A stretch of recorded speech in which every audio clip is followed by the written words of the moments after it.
The wind came screaming down from the north like a living beast, swirling and clawing at the weather-battered rail station.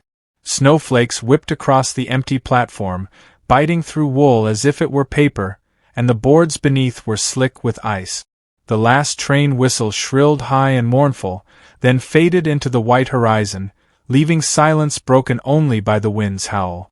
Linda Whitford stood alone, her gloved hands tight around the worn handle of her carpet-bag. Her breath came out in small clouds, immediately torn away by the icy gusts. She had traveled across half the country on that train, carrying nothing but hope, the promise of marriage, and the letters of a man she had never met in person. Now, with the train gone and no one waiting to greet her, that hope felt as fragile as the frost collecting on her lashes. A small figure appeared through the blowing snow, no taller than her waist. A little girl, bundled in a threadbare coat far too thin for the Dakota winter, trudged toward her. Dark curls stuck out from under a knitted cap, and big gray eyes stared up at Linda with a mixture of determination and something almost like desperation. "You need a home," the girl said firmly, her voice quivering from cold but steady in its resolve. "And I need a mommy." Linda blinked, startled. What did you say?" The child took her mittened hand and held it tightly, as though afraid Linda might vanish like the train. "My daddy sent for you. But he's busy with the horses. You came to be my mommy, didn't you?" Linda's heart lurched. She hadn't expected to be met by a child, and certainly not with such blunt words. The letters from John Carter, the rancher who had promised her a new life, had spoken of hardship, of wide-open land, and of needing a good woman's hand to make a house a home. But he had never mentioned a daughter. "Yes," Linda said softly, crouching to meet the girl's gaze. "I came because your daddy asked me to." The girl's eyes brightened, but there was a sadness there, too, the kind of sadness no child so young should carry. "Then you can't leave. You have to come. Daddy says we can't let another lady run away." "Another lady?" Linda's pulse quickened, but before she could ask what that meant, the child tugged her toward the road that led away from the station. The snow was already filling Linda's bootprints as fast as she made them. There was no sign of a carriage, only an old sled hitched to a pair of shaggy ponies waiting at the edge of the platform. The little girl climbed up nimbly, patting the space beside her. Linda hesitated only a moment before settling her carpet-bag on her lap and pulling her coat tighter around her. The ponies started off at a brisk trot, the runners of the sled hissing across the packed snow. The wind bit at Linda's cheeks and stole her breath, but she kept her eyes on the road ahead, a narrow, twisting track leading into miles of white prairie broken only by distant fence lines and clumps of bare trees. "I'm Clara," the girl said suddenly, her voice almost lost in the wind. "How long before you're my mommy?" Linda smiled despite the cold and fear tightening in her chest. "I suppose that depends on your daddy," she said gently. Clara's little chin lifted stubbornly. "Daddy doesn't decide. I do." The ponies trotted on, snow swirling around them like ghosts, as the endless Dakota winter closed in. The road stretched endlessly across the snow-covered prairie, a pale ribbon winding through a world of white and gray. The wind didn't let up, it clawed at Linda's scarf, bit at her cheeks, and made her eyes water until tears froze on her lashes. Clara sat close beside her on the narrow sled bench, tiny shoulders squared as though she were far older than her years. After what felt like an hour, shapes appeared in the distance, low buildings, weathered wood half buried in drift.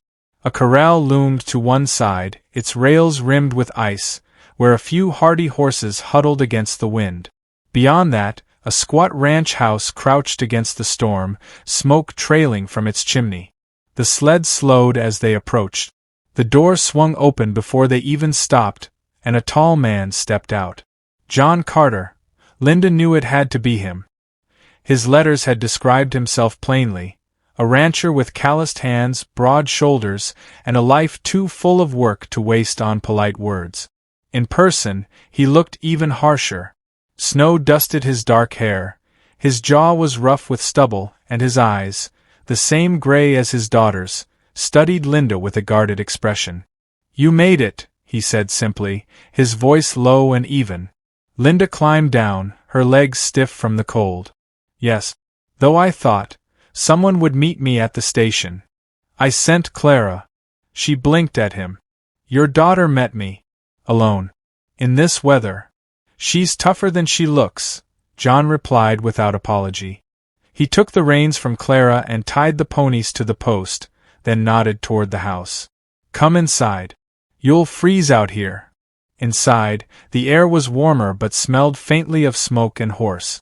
The single-room cabin held a rough table, a few chairs, a stone hearth, and a bed curtained off in one corner. A kettle hissed softly on the stove. Linda removed her gloves and tried to stop her hands from trembling.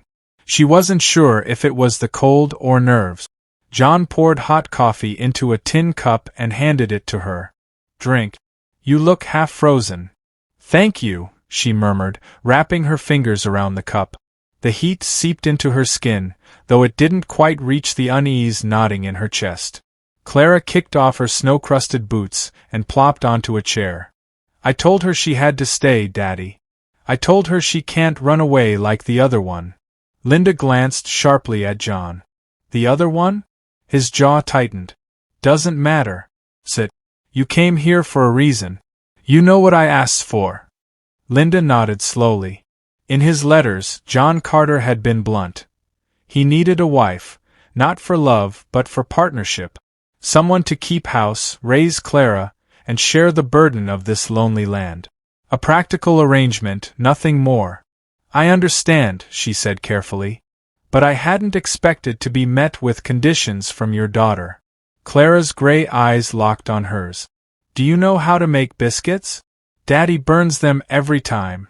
Despite herself, Linda smiled faintly. Yes, I can make biscuits. Then you can stay, Clara declared, as though the matter were settled. John let out a quiet breath, almost a laugh, though his face remained stern. Sounds like you have Clara's approval. That's more than most folks get. Linda took a sip of the bitter coffee, feeling its warmth settle in her chest.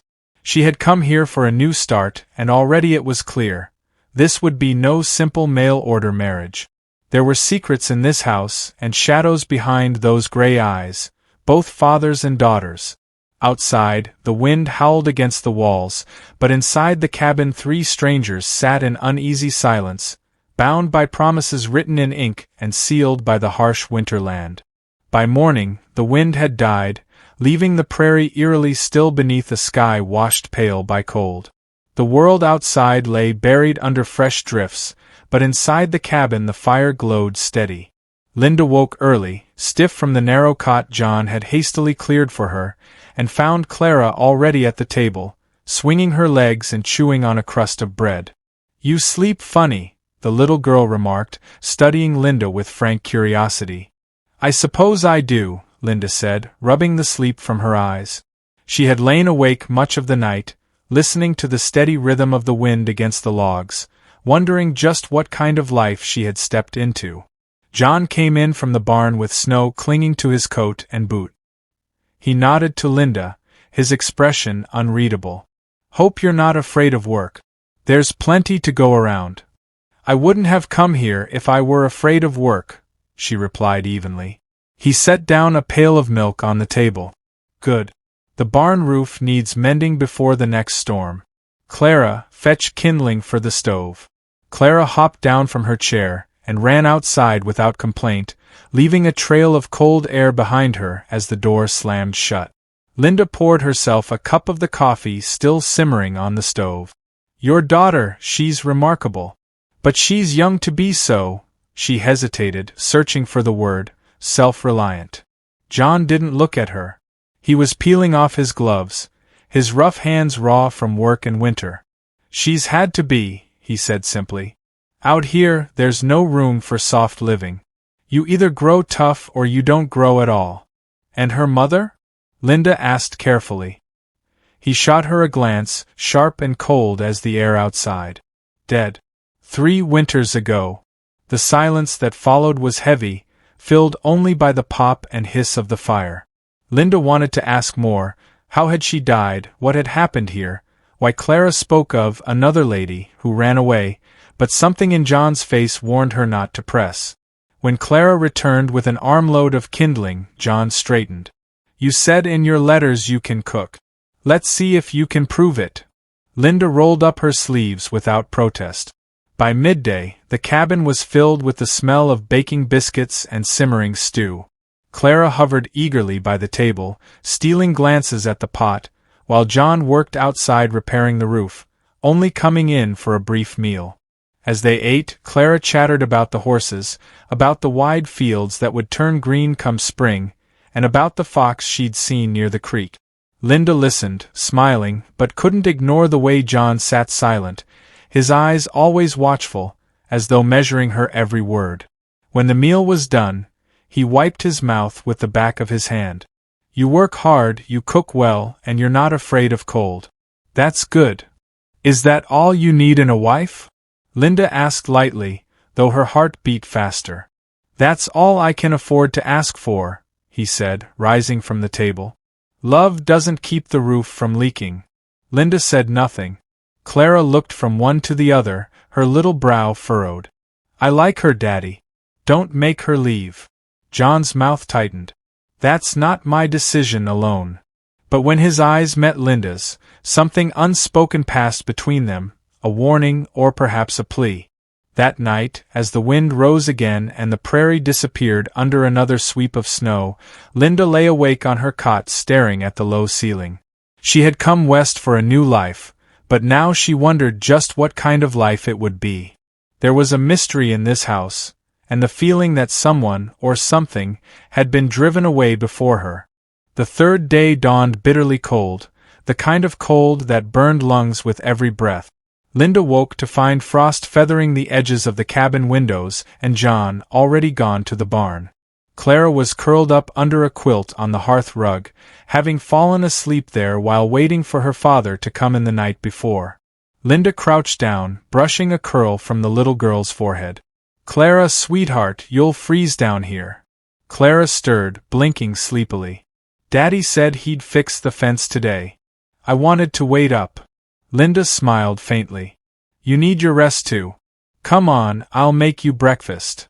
By the time John returned, both of them were seated at the table eating biscuits spread with honey. Snow clung to his shoulders, and his boots tracked icy clumps onto the floor. Roof's holding. Fence won't wait. I'll need help. I can work, Linda offered at once. John gave her a long, measured look. You came here to keep house. Not to swing a hammer in the cold. Linda met his gaze steadily. I came here to be useful. Point me to where you need me.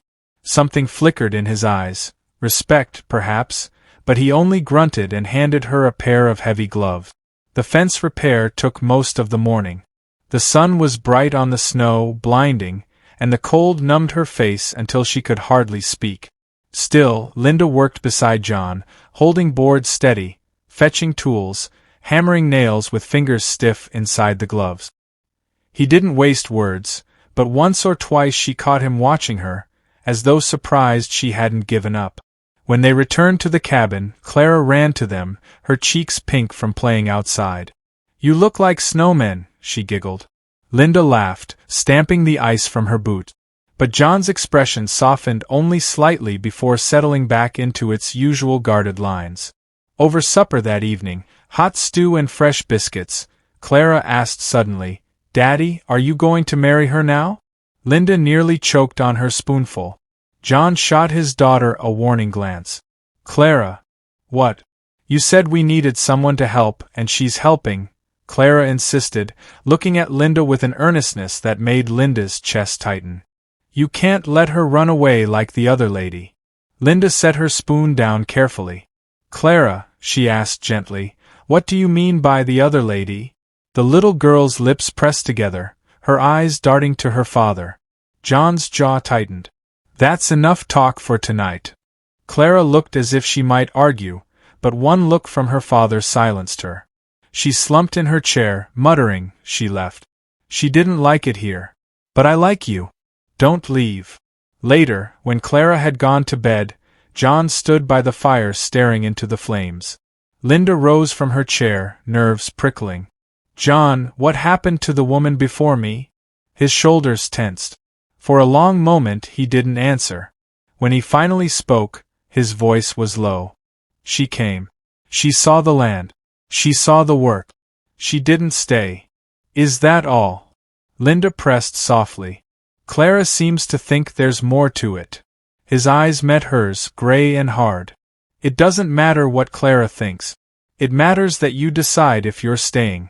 Linda held his gaze, refusing to look away. I haven't come this far to run at the first shadow. Something in his face eased. Not much, but enough to notice. He turned back to the fire. Good. Because shadows don't last. Winters do. That night, as the wind rose again and the logs in the fire cracked sharply, Linda lay awake listening to the sounds of the prairie. Somewhere in the distance a coyote called, its lonely cry echoing across the frozen land. She shivered, pulling the quilt tighter. Shadows might not last, but secrets certainly did. The snow eased by dawn, leaving the prairie glazed in a pale, brittle light. A crust of ice coated everything. The fences, the barn roof, even the bare branches of the cottonwoods by the creek. Linda woke to silence so sharp it rang in her ears. The wind was gone for now, but she knew it would return. Out here, storms never stayed gone for long. John was already outside tending to the stock. She dressed quickly, tucking her hair beneath her scarf, and stepped into boots still stiff with cold from the day before. Clara was awake, sitting cross-legged on the rug with a wooden horse clutched in one hand. She looked up with solemn eyes. "Daddy says you're staying," she said quietly, as though testing the words. Linda smiled faintly.